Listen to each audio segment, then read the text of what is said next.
Robots Radio presents...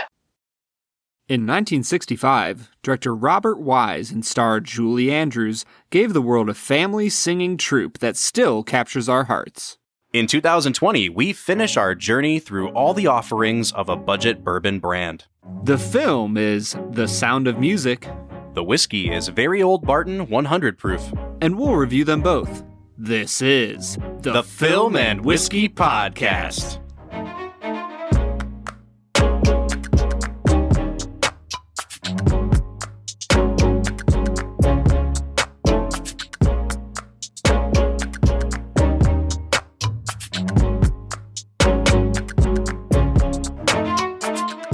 Welcome to the Film and Whiskey Podcast, where each week we review a classic movie and a glass of whiskey.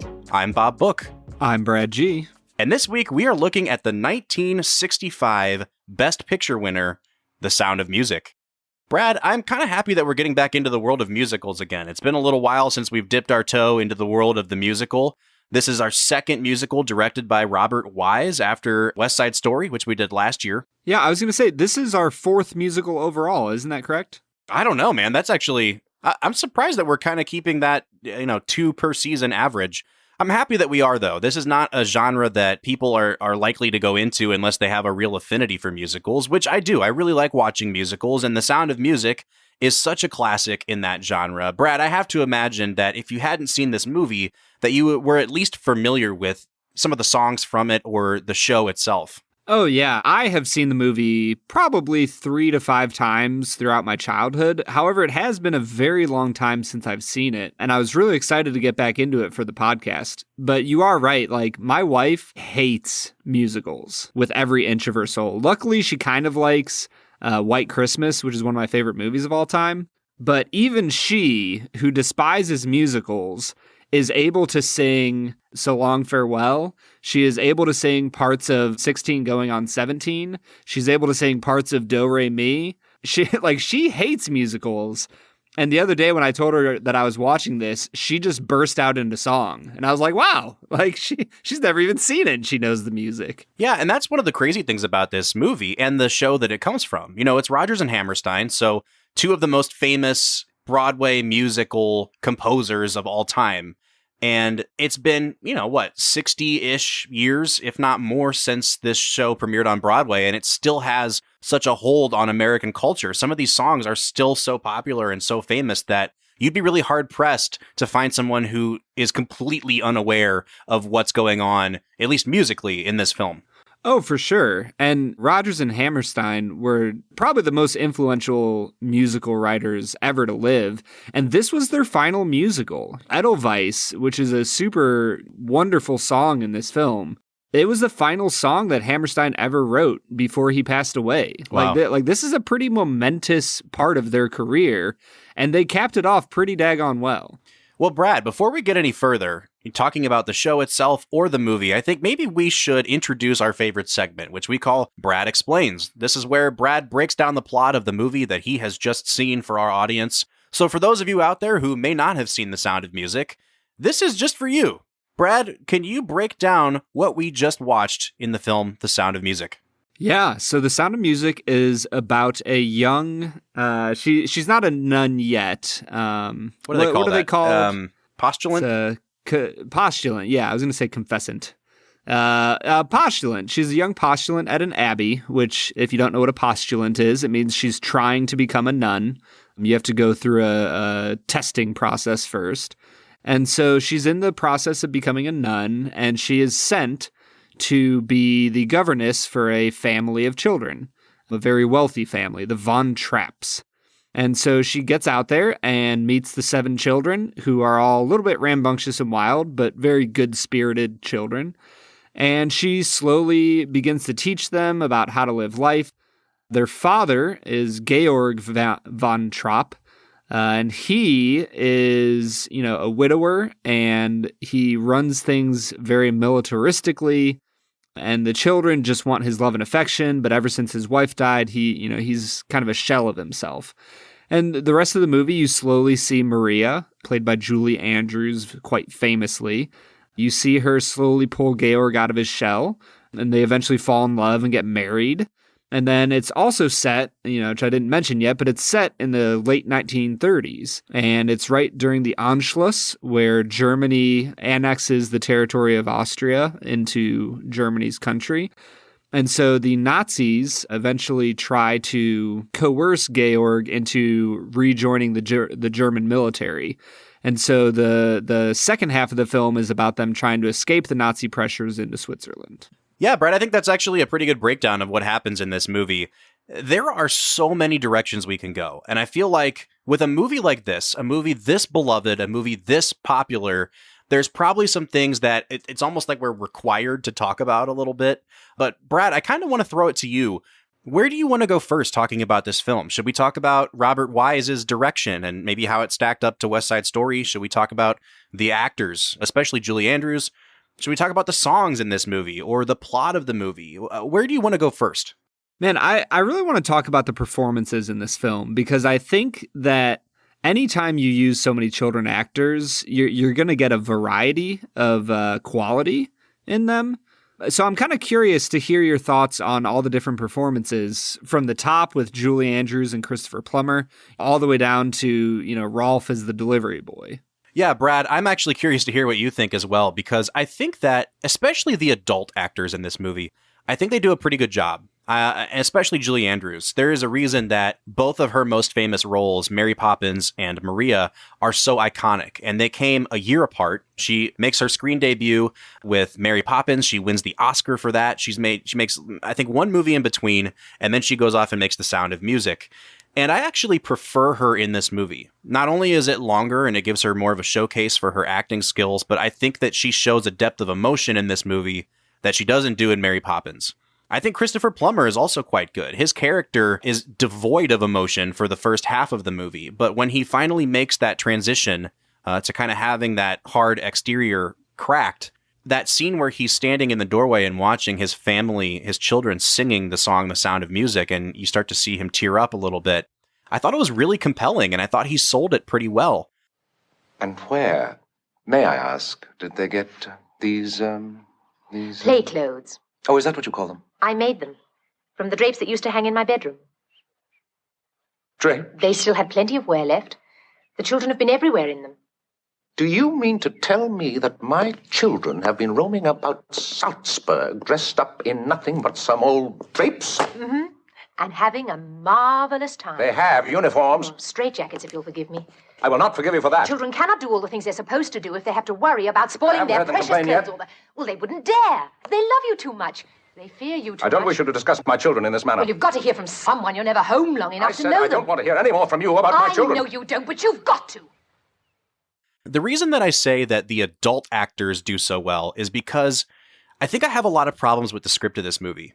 Almost 100% of the time, everybody in the film is asked to behave as cutely as possible. Like, the way people talk is in such a sort of cutesy manner for most of the movie.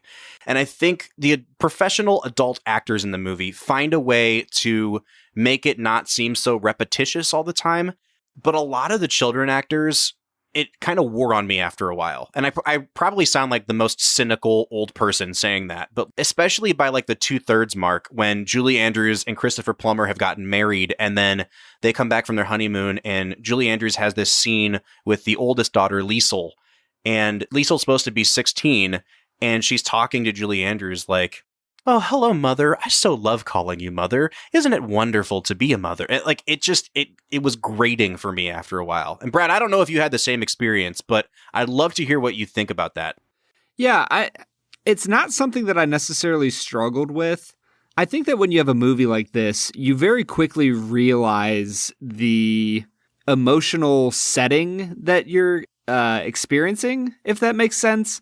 And like, this movie is never going to be a challenging movie.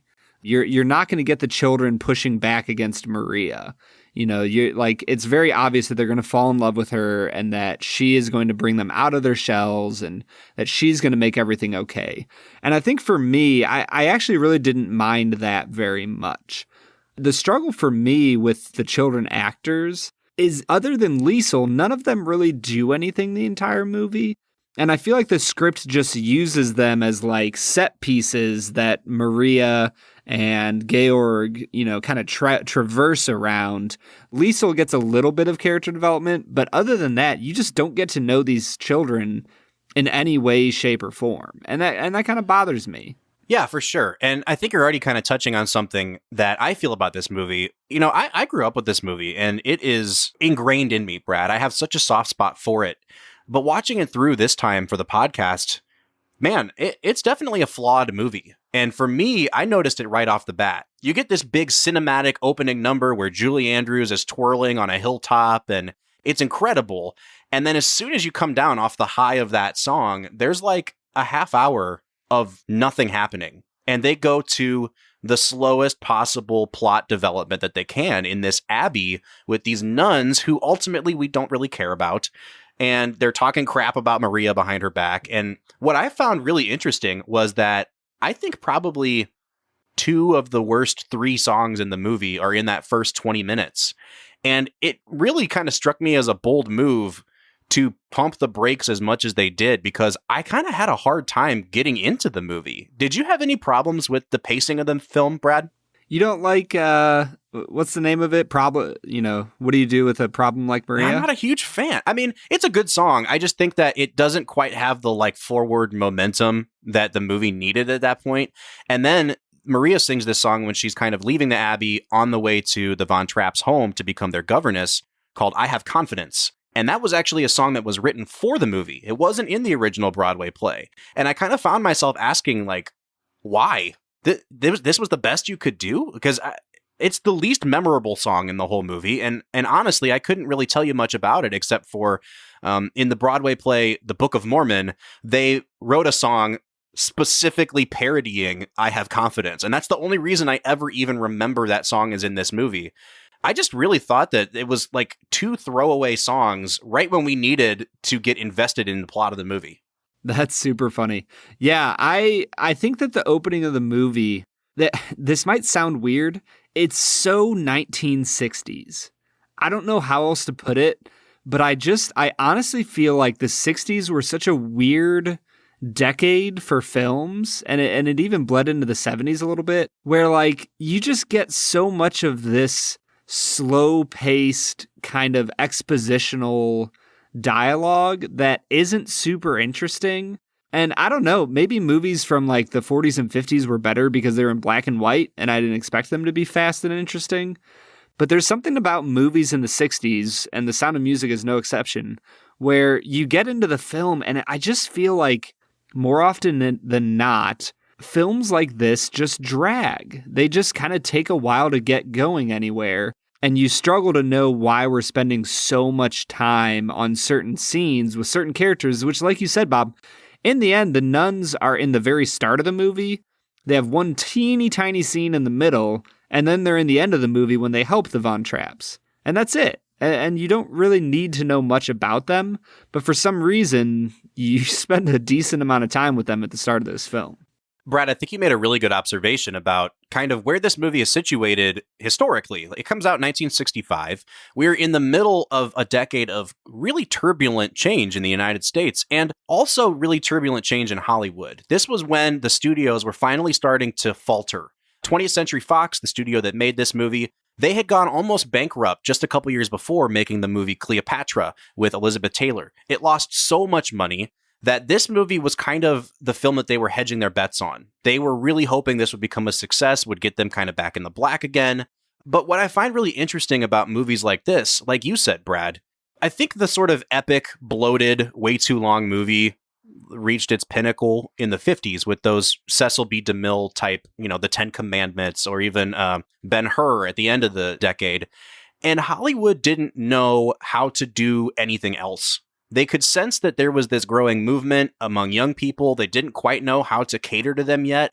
And it seemed like they just kept producing these over-budget, over-bloated movies to try to dig themselves out of the hole that they were creating for themselves. And I really feel that with this movie. This is our second Robert Wise movie, and West Side Story had such a big, bold youthfulness, brash, forward momentum to it that this movie just absolutely does not have at all. Yeah, I mean, with The Sound of Music, I think one of the reasons you get such a slower paced movie is simply based on the setting that it's in. Like when you think about West Side Story, you're in New York, literally probably one of the fastest paced cities in the world. And so it kind of makes sense that that film about teenagers and about strife and about racism and all these things, it makes sense that it would be a very fast-paced movie shot in a fast-paced city. With The Sound of Music, like from the very start, you are in pastoral Austria. Like you are in the countryside, you're in a villa, everything is slow-paced. Everything is reminding you of the power and money that Georg von Trapp has. And so with this film, you do have that sense of slowness about it, that it fits the setting. And honestly, I don't mind the slowness a ton.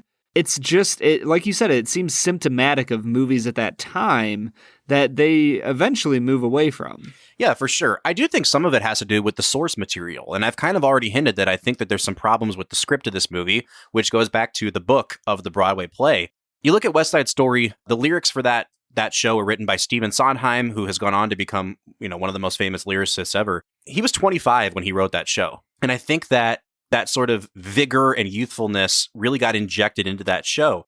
In The Sound of Music, we were just talking about, it was Oscar Hammerstein's last musical before he died. And Richard Rodgers obviously lived for a longer period of time, but they were already kind of the established veterans. And I think that there's a huge difference just in those two shows between like the old guard on Broadway and what you got with this kind of new up-and-coming, vibrant scene in New York with West Side Story.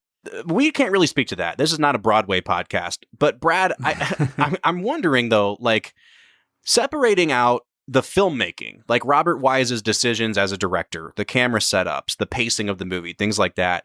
What'd you think of the script for this movie? Did you find the dialogue good or bad? Did you think that the structure of the movie was set up well? Or did you think it probably could have used some tightening up? Honestly, I mean, part of me finds it hard to complain about this because there's a sense that you look at this movie like this is the highest grossing film of all time. Like, This movie has made massive amounts of money. It is universally beloved. So it seems funny that we're kind of critiquing a few of these things. And it's not that West Side Story is not also universally beloved, but the Sound of Music is like a whole nother level of A-list. You know what I mean? Yeah, I think especially because this movie leans so heavily into like the sentimental. And I think, if we get into talking about critics' reviews of this movie at the time, even a lot of people thought that it was like over the top schmaltzy and kind of manipulative. And I feel like I'm not quite there. I still love this movie. It still works for me. But I think that the reason people hang on to it so dearly is because it is such a sentimental movie. Yeah, and with a sentimental movie, you're going to get a director who moves things more slowly, who spends time in the cheesy moments. And there's parts of this movie where that's okay.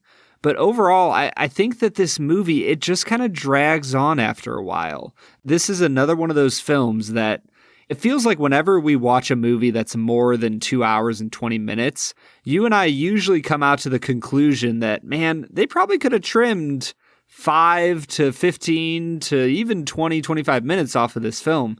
And I don't think that The Sound of Music is any exception. I really feel like you could have cut out a few of these scenes. If you don't write that song about, I have confidence, man, that's like 4 to 5 minutes right there that you've cut off of the film. Yeah, and Brad, I feel like I'm going to be a heretic to people who love this movie, but I was thinking about this because I agree. I actually think this movie is probably about 40 minutes too long. I mean, if it was a 2 hour and 20 minute movie, I think it'd be perfect. And so I was thinking, okay, well, how would I cut 40 minutes out of this movie? And the more I think about it, the more that I think my big problem with the structure of this movie is that it can't decide what the central conflict of the movie is. For such a long period of time, the central conflict seems to be Maria falling in love with the captain, but the captain is in love, or claims he's in love, with this baroness from Vienna. And so it's kind of a love triangle. But then that gets resolved at the end of Act 2. And Act 3 is the sort of encroaching Nazi influence and them having to flee from the Nazis. And I honestly think that, first of all, the third act of the film is probably my favorite part of the movie. It doesn't have as many good songs in it, but from a dramatic standpoint, there's way more going on there. And I honestly think that if you cut out most of the stuff with the Baroness and the love triangle, this movie works a lot better. There's this whole section in the middle where Maria gets guilt tripped by the Baroness and leaves and goes back to the Abbey, and then Mother Superior has to convince her to go back to Georg again, and she sings Climb Every Mountain, which is a great song.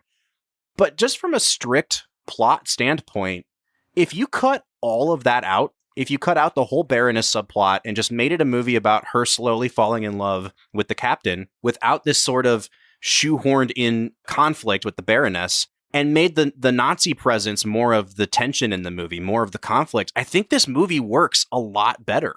And yeah, you have to cut out one of the most beloved songs in the whole thing, but I think in terms of tightening things up and making it work better, that's what I would do. Well, and you can still throw Climb Every Mountain into the film. Right. Like, someone else can sing it. Well, and if you have the Nazis as the main threat and you have her falling in love, like at some point, Julie Andrews is going to have to climb some mountain, and you better believe she's going to belt it. So I actually 100% agree with you, Bob. I think that this film, if you tighten it up and you make it from the very start, you announce the Nazi threat and the Nazi presence in Austria, and you talk about the Anschluss, and you talk about how they're pressuring Georg to join the military, because apparently he's this brilliant naval officer. I think that you have a much more deep and engaging film. For sure. Brad, I think your point is really fair, and I think that's what leads me back to agreeing that the strong point of this movie is Julie Andrews and Christopher Plummer. It's not even Robert Wise as a director. I think that he does some incredible things technically, which we'll touch on later. But the thing that really hooks me with this movie is Julie Andrews. Yep. Yeah, she is stunning in this film. Like from the very opening scene to honestly, even when she stumbles in as the nuns are singing about her, she gives them such a look and then just kind of like struts off. I don't know. She is captivating from the opening moments of this film. I don't think that if you don't have Julie Andrews' performance in this film, you don't have the highest grossing movie of all time. For sure. Like, I think her voice is stunning, but even beyond her voice, she brings so much vibrancy to this boring pastoral, estate that is just desperately needed, not only to their estate, but to this movie. Like, if you don't have her personality drawing goodness out of every other character in this film, then you just have a really boring movie. Yeah, and that's the thing, Brad, is that I think there's two things happening here. Number one is that Julie Andrews is just such a vibrant movie star that your attention is drawn to her and you just fall in love with her. But on top of that, I think even if we're just looking at what's written on the page, Maria is by far the most interesting character. And honestly, in some ways, she's kind of the only interesting character because she's the only one that has a little bit of an edge to her. Everybody else is just kind of very flat. And even the captain starts out gruff, becomes softer, but his character arc really isn't very pronounced. Whereas Maria, I love that she has some sass to her. I love that she stands up to the captain from right at the beginning of the film. And they have these wonderfully written scenes between her and the captain. And honestly, for all the problems I have with the script and how horrible the dialogue is in some scenes, those scenes of conflict where the captain and Maria are kind of feeling each other out are brilliant dialogue. There's just tons of quippy comebacks and looks that they shoot at each other. When the captain is trying to teach Maria how to call all the children with a whistle, and she talks about how she's like morally opposed to that. Now, when I want you, this is what you will hear. Oh, no, sir. I'm sorry, sir. I could never answer to a whistle. Whistles are for dogs and cats and other animals, but not for children, and definitely not for me. It would be too humiliating. Fräulein, were you this much trouble at the Abbey? Oh, much more, sir.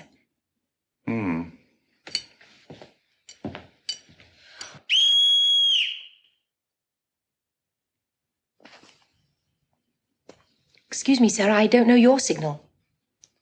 You may call me Captain. And then he thinks he can get one up on her by saying, all right, now this is going to be your signal. And he blows on the whistle.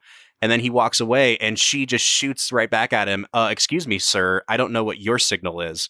Like, I just love that she stands up to him. I love that she has this conviction that she stands her ground. But more than anything, she's kind of the only one that brings some color into the movie, where every other character is just kind of flat and predictable and boring, to be quite honest. Yeah, they all have very stilted and kind of stiff dialogue. Like, and even just their affect and the way they talk to each other. Like, Max and the Baroness are the two most boring characters in the world.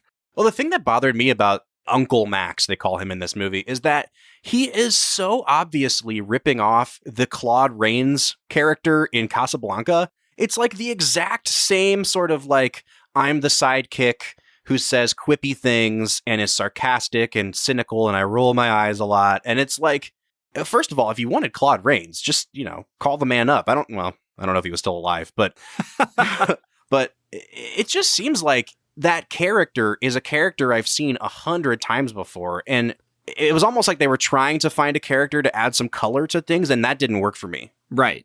Well, and even with like the Baroness and her subplot, it ends so pathetically.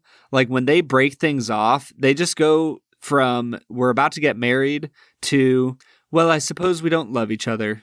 Okay, well, why don't you go marry the young nun who's not going to be a nun? Okay, goodbye. Yeah. And you're like, there's no passion, there's no affection. It doesn't feel like there was any love there to begin with. It just makes for a very unbelievable side plot that, like you said, it didn't really need to be in the movie. But I will say, I think that Christopher Plummer did a lot with a little. According to the people who worked with him in this film, he actually hated making this movie. But absolutely despised it. But I will give him, credit where it's due. I think he put on a spectacular performance in the midst of a script that didn't do him any favors. I agree with that. Just to give some background on this movie, Christopher Plummer was a kind of classically trained actor. He wanted to be doing more serious stuff. He hated that he got cast in this movie. He dragged his feet the whole time. Apparently, he was terrible to the children the whole time. He was difficult to work with. He called Julie Andrews Miss Disney all the time because she had just finished Mary Poppins. He said working with her was like getting beat over the head with a Valentine's Day card every day. And that's the kind of attitude that he brought to it. In the years after this movie came out, he started calling it The Sound of Mucus. So he seemed like a joy to work with. In the years since, he's said that he was immature and he's apologized for his actions. But I also think maybe that sort of apathy that he had toward the role really helped him out, especially in those early scenes. Because you're right, Brad, he's not given much to work with, much to do. He's a very stiff character. And the moments of emotion that kind of creep into his performance, I thought were very subtly layered in there by Christopher Plummer. And that leads me to a question I have before we go to break. I was watching a YouTube video the other day with Jenna Fisher from The Office, and she was talking about her chemistry with John Krasinski on that show, and how a lot of times with actors, no amount of going out to dinner, getting to know somebody that's going to play your significant other can actually give chemistry on camera. There's just something there that happens, and it's ineffable, and you can't describe it. Yeah, it's kind of like your and I's friendship. Exactly. And our romantic chemistry a little bit. Heyo. I don't know that Julie Andrews and Christopher Plummer have chemistry. I think that they're both really good actors, and that Julie Andrews is especially really good at those looks where you can see her eyes just getting wide and the fear in her eyes of what's happening to her as a character as she falls in love with this man. But when they finally get together, when they have that terrible song that they sing in the gazebo, and then they kiss, I was like, oh, I don't actually think they have any chemistry. I think they're just really good actors, and that individually they're good at playing a yearning. But when you get them together, I didn't really get any sparks. Did you? Well, it's hard because compared to the Baroness, sparks were flying between Julie Andrews and Christopher Plummer. But I would tend to agree with you. They don't seem to have much going on for them in the realm of like, you're like, oh, they actually really like each other. Like, once again, their relationship kind of falls into, the rest of the movie and just kind of being a little bit stale. And if I'm going to be honest, a little bit boring. Like they don't really inspire any passion in me. I mean, I think there's something to be said about when a TV or a movie couple is so magnetic on screen that people are like, I want them to date in real life. I think that Jenna Fisher and John Krasinski should have ended up together, and I hate Emily Blunt. You know what I mean? Like, or like when Brad Pitt had just gotten divorced from Jennifer Aniston, and we saw him and Angelina Jolie in Mr. and Mrs. Smith, and everybody was like, that's the woman who stole him away. And you could tell like the tension in that movie was real. Right. I just don't get that from these two actors. You can kind of tell that when the cameras turned off, they were not having a good time with each other. Right. Yeah. It's not, Carrie Fisher and Harrison Ford getting it on during this filming of Star Wars. We're devolving into a gossip podcast. Yeah. I think maybe it's time for us to hit pause here, Brad. Why don't we try this very Old Barton 100 proof and then come back and finish talking about The Sound of Music? Let's gossip about it.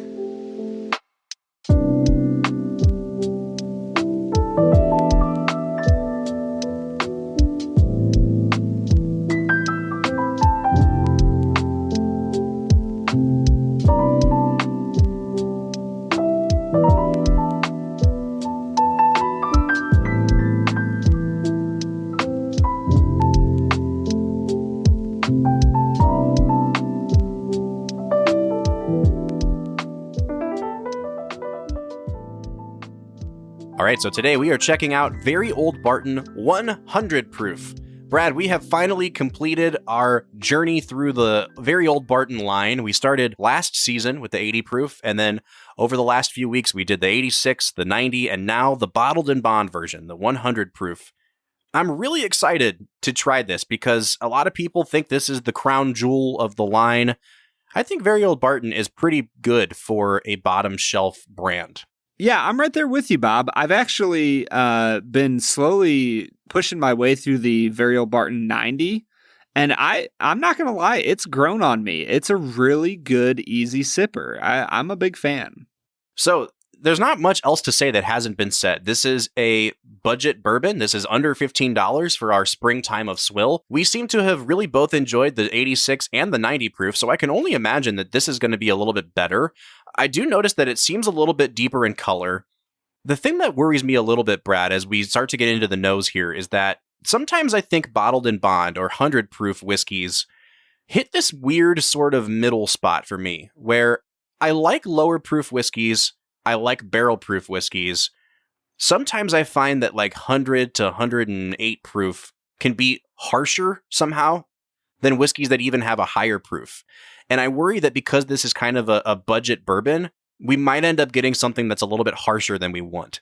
Yeah, I would actually agree with that. And I wonder if part of it's like when you sign up for a barrel proof bourbon, you kind of know what you're getting into and you're a little more careful in the way you drink it. But with the 100 proof, you're kind of like, oh yeah, I drink 90 proof all the time. Like this is no big deal. And it kind of sneaks up on you a little more than you expected. So with that in mind, Brad, what are you picking up on the nose of this Very Old Barton? The initial notes, I'm getting a decent amount of ethanol. I don't feel like they masked that very well. But I am getting a few hints of vanilla. I don't want to call it florally, but I'm getting a little something from that realm that I'm not quite sure what to do with. Brad, I'm with you. I think that there's a ton of vanilla on this, especially when you're drinking it out of a more rounded glass like we are today. Almost like a vanilla candle. Like it's a lot of vanilla. But yeah. You're right. There is just a ton of ethanol on the nose of this. It takes a while for this to kind of calm down and mellow out in the glass. Once it does, I get some kind of sweetness to it. I get a little bit of a banana scent, which is something that I think I brought up when we did our Bourbon Charity blind tasting, because this was in that flight of whiskeys.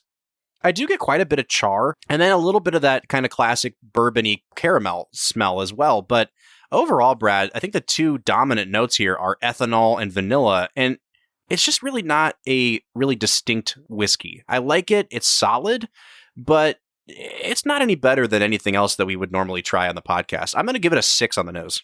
I'm right there with you, Bob. 6. All right, well, what do you say we give it a sip, Brad? Whew, yeah. There it is. That back end, yep. Sometimes I feel like I need to give it a few sips before I comment on it. Because a lot of time that first, consumption hits you and you're not even totally sure what you just drank. You know what I mean? Mm-hmm. Mm-hmm. So I'll go ahead and speak on it, Brad, because I'm a little surprised by this. I'm not super pleased with it. I'll say that up front. It's got some nice spice to it up front, some of that alcohol tingle, but it seems kind of very manageable until you go to swallow. And then all of a sudden, it was like all of the alcohol presented itself right on the very back of my palate. It almost made me cough. And I don't know if it was because I just kind of breathed in a little bit, but it was like an overwhelming amount of ethanol on the finish of it. I'm kind of surprised at how not sweet this is. It's almost got like a sour, fermented kind of taste that carried over in it. It doesn't have that sort of darker wood character that I thought that it would have. And it certainly tastes a little bit more bitter and sour than the other very Old Bartons did. Yeah, I've taken a few sips now. I get like a bare hint of caramel, like just a wisp of it on the front of my lips, but then it's gone. And like you said, on my palate, it's a little bit sour, not too terribly, but just a little bit sour.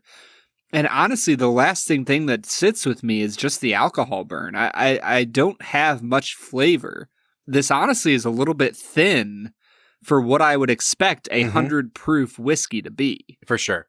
I think once in a while when we're tasting whiskeys, Brad, there are just some notes that are so dominant and so obvious that you have to call them out. Like, oh, this Henry McKenna tastes like peanut butter. It was just there. Sometimes there's so little going on that it's kind of like you'll get a flash of something going across your palate and you spend the next 5 minutes trying to figure out what was that small wisp of a taste that I got. I just got like the tiniest hint of cloves on this and it was there and it was gone. There's just no really dominant flavor in this whiskey. And I'm super disappointed with that. I'm going to give it a 4 on the taste. Bob, we are emulating the 90s boy band because we're in sync right now. I'm going to give it a 4 as well. And I think for the finish, I think I'm going to stick at a 4. It's not a bad finish. I will give it that. It doesn't have anything outstanding that's like sour or leaves a poor taste on my palate. But there's nothing great either. It really just kind of burns for a while and then goes away. My third and fourth sips of this, I think it's kind of starting to open up a little bit on my palate. I like the finish better than I like the taste. It is kind of bitter. I get a lot of good black coffee notes on it, though, which I really like. It's not an unpleasant finish, and it's lasting enough, especially for being so thin in terms of the mouthfeel of it. So I'm actually going to give it a 6.5 on the finish. And that takes us to overall balance. This is nose, taste, and finish put together. Brad, I don't know that this is a particularly well-balanced whiskey. I think that the nose presented a lot of notes that weren't there on the palate, and then the finish was a completely different thing as well. So I don't know. It kind of depends on how we define balance. Is it just like that it gives one consistent note throughout, or is it just that, one isn't more harsh than the other? How do you define balance when you think about it, Brad? When I think about balance, I think about consistency of quality throughout the drink. So if I smell banana at the front end and I taste it on my palate and it lingers with me on the finish, then I'm going to say that that was well balanced. But if I get the smell on the front end and then on the palate it's completely gone, and then on the back end I just barely get a hint of banana, then I'm going to say, well, it's not a very well balanced whiskey. And you can do that with anything. If it's very alcohol forward on the nose and on the palate and on the finish, then, well, I mean, it was balanced. Maybe I didn't want that much alcohol to be forward, but at the very least, it was balanced. So I'll say this. I don't necessarily have to have the same flavors or the same scents, whatever. Like I picked up banana on the nose. I didn't have to get banana in the flavor. The thing for me especially is the alcohol content is huge for me on something like this. Like if it's a really subtle nose and then I take a sip and it's like a blast of ethanol in my mouth, that's an unbalanced whiskey. I think harshness is something that really stands out for me. This one, it was really harsh on the nose. It wasn't as harsh on the finish, but especially like when we went to swallow, Brad, like I coughed, you coughed. It was something that was really unexpected. I don't think this is a particularly well-balanced whiskey. I think I'm only going to give it a 4.5 on balance. Bob, you know what I just realized? What's that? I can actually taste some banana on this. For the very first time in the Film and Whiskey podcast history, I'm actually right there with you. It took me about... I did it! Anything is possible. It took me about 5 or 6 sips, but I actually kind of noticed it has that kind of that sweet, just banana-y flavor to it. I understand. Brad, we're unlocking a whole new world of bourbon tasting for you, my friend. Yeah, I mean, it takes a while. You know, getting your palate to be at a point where it starts to taste, you know, various flavors, it doesn't just happen overnight. Like, I've been drinking different whiskeys once a week for the past year and 2 months now. And I'm still, you know, discovering brand new flavors that are hitting my palate from a week-to-week basis. So yeah, for the first time, I just took a sip and I'm like, oh, it kind of reminds me of a banana. Okay, so with that in mind, Brad, how would that impact your balance score? Honestly, I think it's decently balanced. It's not great, but I do get similar flavors and quality throughout. I'm going to give it a 6 on balance. All right, so that takes us to overall value. Now, again, this is not a whiskey that you're probably going to find nationwide. The distribution is pretty limited to Kentucky, but we had a lot of people questioning when we were going to get around to Very Old Barton, so we're finishing out the line. When I went to Kentucky to try to buy this bottle, they were sold out. It seems like the 100 proof is the one that sells out the most. So our friend, urban bourbonist Chris Blattner, sent us each a sample of this. Once again, we cannot thank you enough, Chris. Dude, for keeping our podcast afloat. Yeah, Chris is the freaking man. Like, he is such a phenomenal friend of show. Honestly, I don't know why we haven't had him on yet. I think we should. He might be too big for us now, Brad. It would be like punching above our weight class to have him on here. Yeah, I mean, we already had Josh Larson on here, and that was well above our pay grade. So this Very Old Barton clocks in at about $15 for a fifth. I'm trying to get us a accurate figure here, Brad. Okay, so sorry. It clocks in at about $13 for a fifth. So, you know, it's at the higher end of our Springtime of Swill, but honestly, the price range is only from $10 to $15 essentially. So, like, this is pretty much right in the middle. I think this is one of the better ones for $13. You know, I'm not a huge fan of this whiskey, but when you tell me it's $13, I'm like, yeah, okay, this is a much better whiskey than I would anticipate if you just said $13 whiskey. Yeah, I'm right there with you, Bob. I think I'm going to give this a 7.5 on value. For how much I don't want to use the word trashed, but for how much we kind of poo-pooed this whiskey, it's actually a pretty good whiskey. It's not the bottom of the barrel, and I would pick this up for $13 any day of the week. Yeah, I think I'm actually going to give it an 8 on value. I'm right there with you, Brad. $13, I can't think of a lot of whiskeys that are going to knock your socks off for that price. And this is a pretty solid pour at that price range. I mean, if you were going to divvy it up and pour some for a friend, 2 ounces of this is essentially going to cost like $1. Can't think of a better pour that you would get for $1. And so that's going to bring me out to a 29 out of 50. Brad, what's that bringing you out to? I'm at a 27.5 out of 50. All right, a 27.5. That takes us to a 56.5 out of 100, or an average of a 28.25. So slightly above average. Brad, where do you think this would fall in the Springtime of Swill? I mean, I think this is one of the better ones we've had, to be honest. Yeah, I actually probably would put this maybe in the 2nd to 4th slot, somewhere in that range. Yeah, I agree. And this is how price can sway you, because is it my favorite whiskey? Absolutely not. If this was $30, I would trash it. But at $13, I'm going to recommend this whiskey. Brad, are you going to recommend? I will. Honestly, heck, if this was at like $18 to $19, I might not recommend it. But for $13, it's a pretty good pickup. I think you'll enjoy it. Yeah, I totally agree. So that concludes our walk through the Very Old Barton line. Thank you again to Chris Blattner, Urban Bourbonist, for sending us this sample. Brad, what do you say we get back into talking about the sound of music? Let's get to it.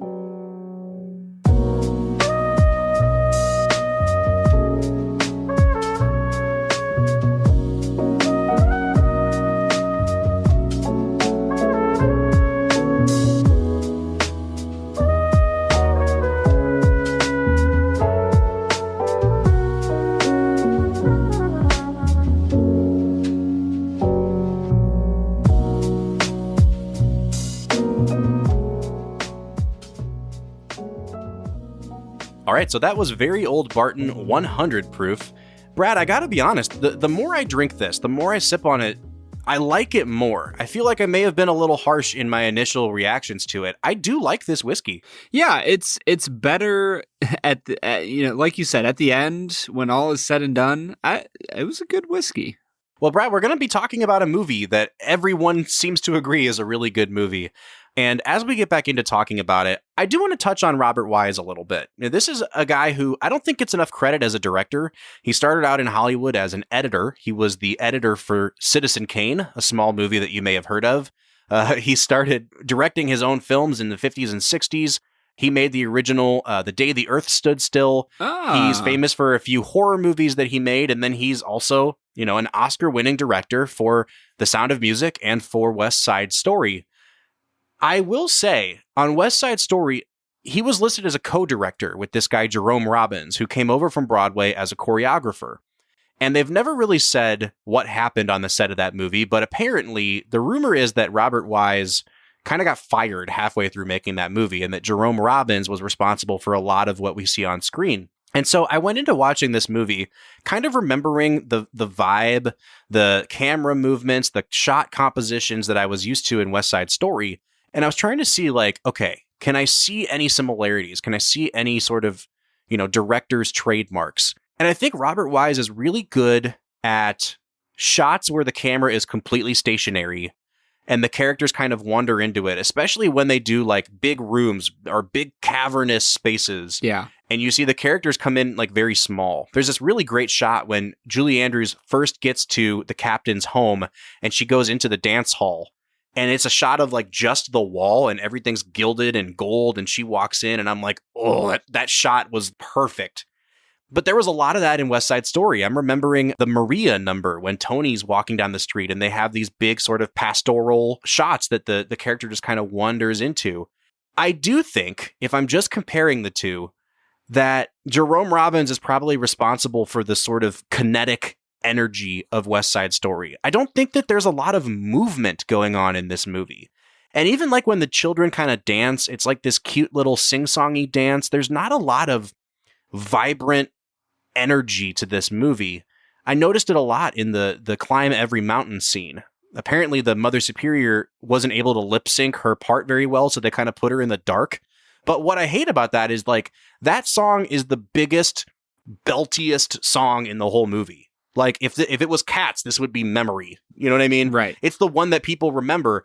And it was the most visually boring thing I've ever seen. They literally sat a camera in a corner and one of the two characters was in the dark and Julie Andrews was just sitting there looking at the dark. Robert Wise does a lot of really cool stuff in this movie, but I feel like there's also a ton of times where he just drops the ball completely. Yeah, I think that when you look at West Side Story, you see where musicals are going. You know what I mean? The phrase you use, kinetic energy, I think is huge. When you think about modern musicals like Cats or Rent, you see a lot more of West Side Story in them than you do The Sound of Music. And The Sound of Music feels like the epitome or the height of the old guard's classic musical. Does that make sense? Absolutely. And with that in mind, I think that with The Sound of Music, you're really at the peak of what that type of musical has to offer. It has the big set pieces. It has those big open spaces. It has the long, drawn out, kind of plot line and story. But it also has those big, belty, amazingly beautiful songs. And I think that's, in the end, the two things that keep this movie, in our hearts and in our minds is Julie Andrews and the music. And the songs in this film are just spectacular. Oh, I completely agree. Brad, there is a run that the songs in this movie go on. And in a row, here's the list of songs that we get back to back to back to back. 16 going on 17.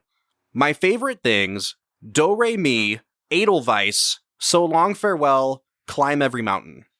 That is 6 absolute bangers right in a row. I can't think of a musical with a better run of songs than this one. It's every single song in that stretch is just an absolute classic of the genre. Yeah, you when you get into the meat and potatoes of this movie, of the songs, there are just so many classic hits that, like I said at the start of this podcast, you can hate musicals and have never seen The Sound of Music in your life and still know the tune and some of the major lyrics of at least 4 to 5 songs in this film. And that, I don't know why, but that's just mind-blowing to me, that it would be so culturally prevalent to still know these songs.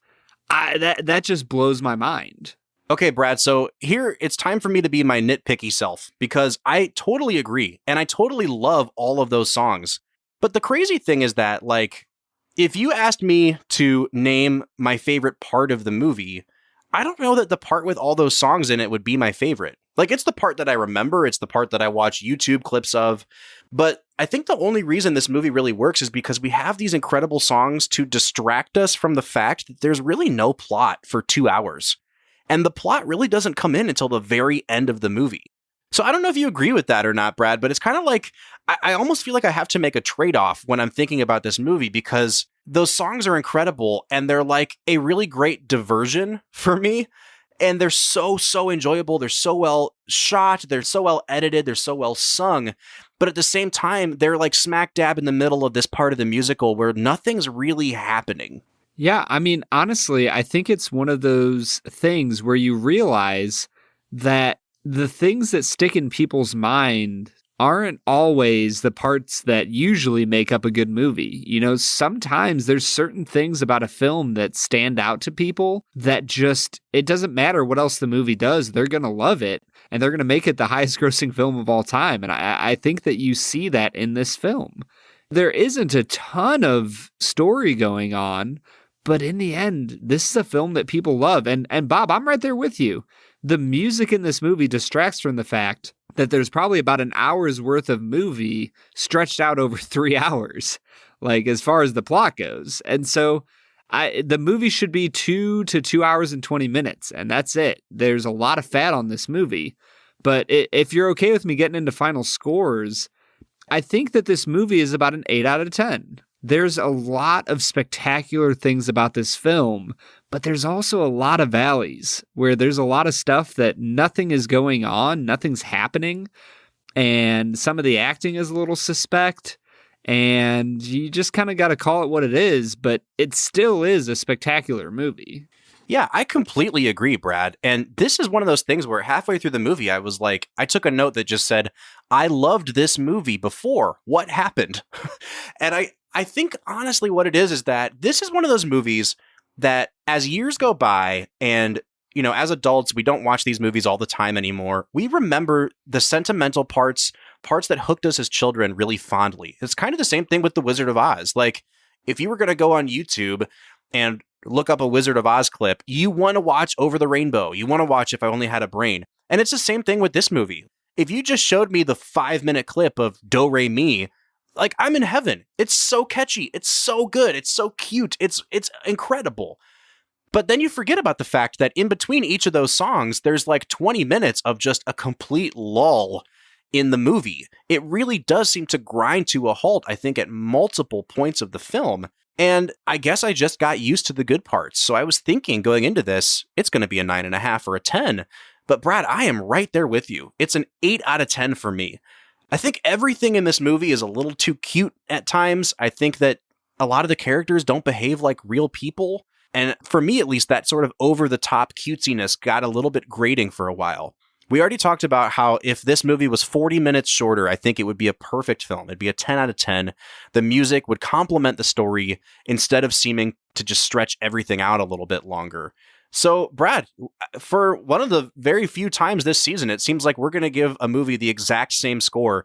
The Sound of Music, despite being one of the most beloved movies ever, I think as a film is just an 8 out of 10. Well, and that's the problem, isn't it? Because this isn't just a film, it's a musical.